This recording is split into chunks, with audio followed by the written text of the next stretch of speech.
Hello everyone, it's Elle. Welcome back to my YouTube channel. Today I'm going to be talking to you about the new Royal Shakespeare Company production of Richard III, which I got to see on its first night on the 23rd, and where they have an amazing disabled actor called Arthur playing the title role, who, when I saw it, was just out of this world. And watching the show from the very front row was just an incredible experience.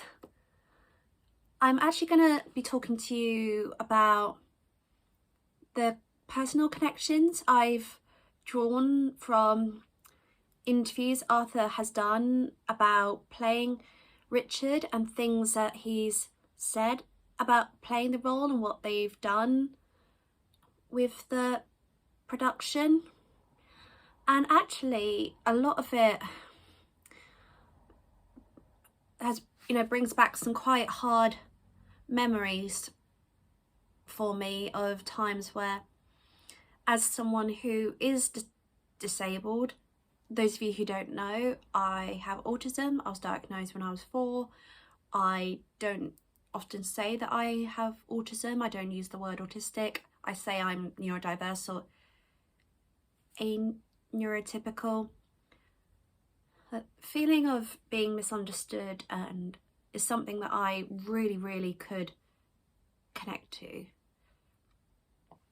So in the play, Richard is verbally abused and assaulted by the other characters around him, who call him a hedgehog, a toad, amongst other things as well. And they do it in the show in a way that is supposed to make the audience feel uncomfortable in order to confront them with how this is something that still happens in society today. There is still a lot of disability hate and hate towards people who are different. As I was listening to those things, I honestly felt each word hit me as if it slapped me in the face, because it made me think back to, say, when I was younger, for example. I was known as a naughty child because I was different. I was bullied in school. More of that topic is in another video that I will post the link to in the description. And I have been discriminated against because of being different, because of societies and groups that have favoured ableism and stereotypes. This particularly makes me think back to my time at Kent, where the drama and musical theatre societies were very much institutions of ableism and discrimination and cliqueiness. And a lot of it, and it was, the source of it was someone who I would say was a racist narcissist, and dragged everyone and dragged lots and lots of people down with him. People chose to give up on standards or morals and values just because he seemed to be the person that everyone wanted to be friends with. There was an incident at one point where he asked a very racist and dim question, abusing his white privilege. He should have been kicked out immediately afterwards, but unfortunately that is not what happened. Those groups decided to treat me very cruelly. I felt undervalued, discriminated against, misunderstood, and just completely underestimated. And for a time that had a really big detrimental effect on me. I developed anxiety. That was when I developed depression as well. I felt horribly stuck. the world was making me feel that me having autism, me having a disability was something I should be ashamed about, and if I wanted to succeed in life, I would have to change myself in order to fit in with what society felt was wanted and what was desired.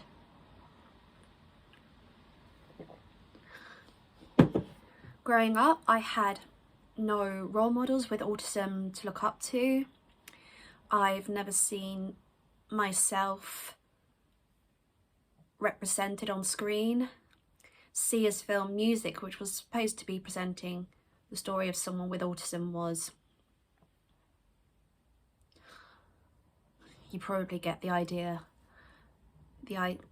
of that, which further added to the feelings of being a misfit, being unwanted, being misjudged, when there is so much more to me than that.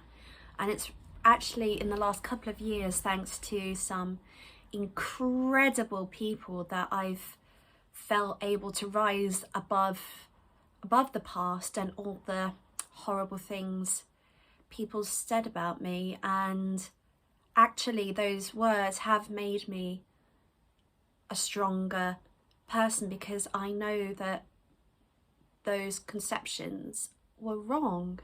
That person was absolutely in the wrong, and I have had since had messages from sources that I trust that both societies are now doing a lot of proactive things to improve the environment of the societies and being equal and diverse, which is what they should have been at the time I was there, but they weren't. Really, even though I don't know what it's like to have a physical disability or be different in a way that you can see on the outside, because what makes me disabled, what makes me different is up here. It's inside me. I am wired differently, but I think I can at least understand and find common ground with people like Arthur and Richard as well, of being misunderstood and being a product of society that favours ableism. And Arthur, I think, is such a fantastic role model for things going forward. He is showing the talent and the incredible things that people who have disabilities and who are different have inside them, and theatre has the power to inspire change of thought and mindset in such a big and profound way.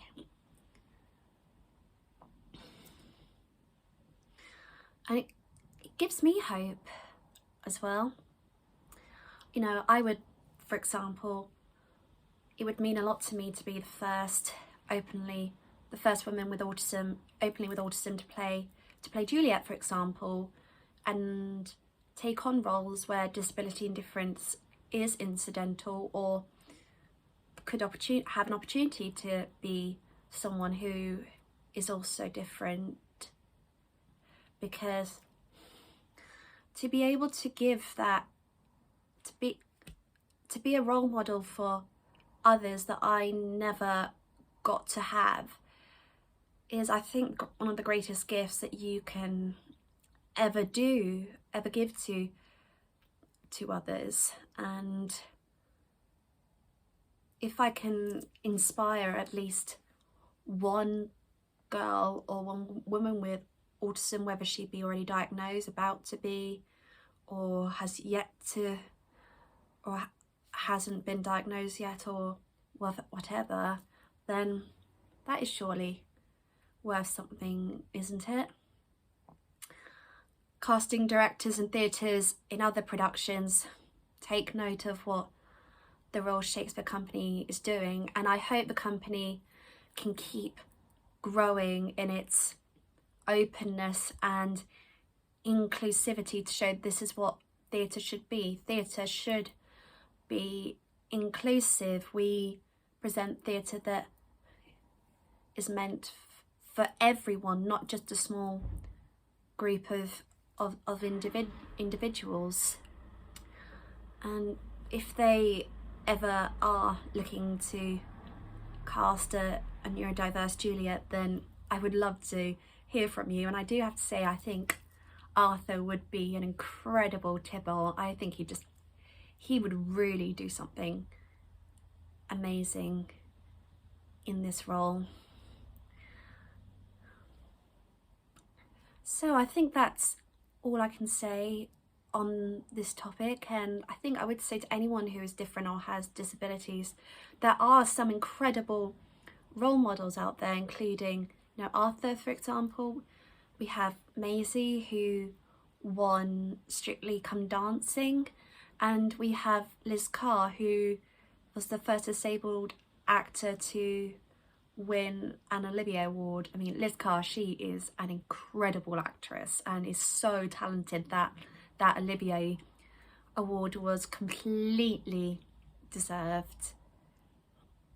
If you have any other further thoughts, feel free to share them in the comments.